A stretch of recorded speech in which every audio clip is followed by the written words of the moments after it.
আসসালামু আলাইকুম রহমতুল্লাহি ওয়া বারাকাতুহু।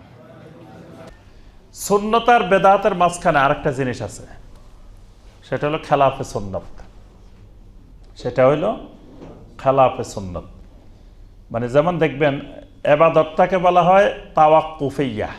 এবাদতের শর্ত হলো এবাদত হবে তাওয়াক্কুফিয়া। তাওয়াক্কুফিয়া মানে 3 রাস্তা 4 রাস্তার যে মোড, এই মোডটাকে তাওয়াক্কুফ বলা হয়। তাওয়াক্কুফ আরবিতে বলা হয় এটাকে তাওয়াক্কুফ। যেখানে মোড় আছে, এখানে 3টা লাইট থাকে, একটা লাল,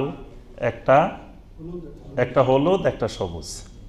এই সবুজটা হলো সুন্নত, লালটা হলো বেদাত, দুইটার মাঝখানে আরেকটা আছে, সেটা হলো হলুদটা হলো খেলাফে সুন্নত।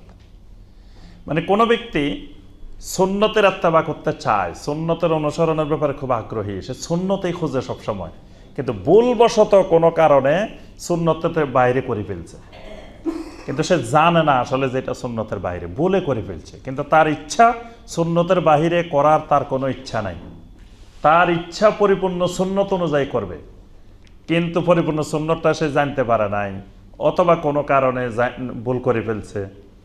তখন এটা তাকে সাথে সাথে বলা যাবে না যে এটা সে বেদাত করছে, তখন সে হলুদ বাতিতে চলে গেছে, তখন এটা খেলাফে সুন্নত।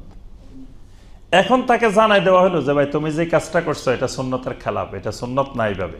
এই জন্য সবসময় খেয়াল রাখবো আমরা যে কাউকে একটু সুন্নতের বিপরীত দেখলে সাথে সাথে এটা বেদাত বলে ফেলবেন না, যে মিয়া এটা বেদাত করছো, তোমার কাজ এটা বেদাত, এভাবে বলবো না। বলবে যে ভাই আপনার কাজটা সুন্নতের খেলাফ হয়েছে। যখন আপনি বেদাত করবেন তখন তার রাগ বাড়ি যায়, কিয়া মিয়া আমি বেদাতই নাকি, বেদাত করছি। দেখবেন যে শত শত বেদাত করে তাকেও আপনি বেদাতি করলে খুব রাগ করবে। এজন্য কাউকে বেদাতি বলবেন না, বলবেন যে ভাই আপনার এই কাজটা সুন্নতের খেলাফ হয়েছে, সুন্নতের বিপরীত। কথা কিন্তু একটা বেদাতে হয়েছে, কিন্তু আপনি সরাসরি বললেন না, এইভাবে বললেন যে এটা সুন্নত অনুযায়ী হয় নাই, সুন্নতের খেলাফ হয়েছে। এখন সে জানলো যে আসলে এটা এইভাবে সুন্নত না, এইভাবে সুন্নত।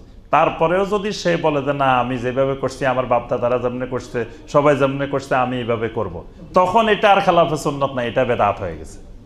কারণ সে সুন্নতের বিপরীত, সুন্নতের বাহিরে এটার উপরে সে ইস্তেকামত থাকবে, তখন এটা আর খেলাফে সুন্নত নাই, এটা হয়ে গেছে বেদাত।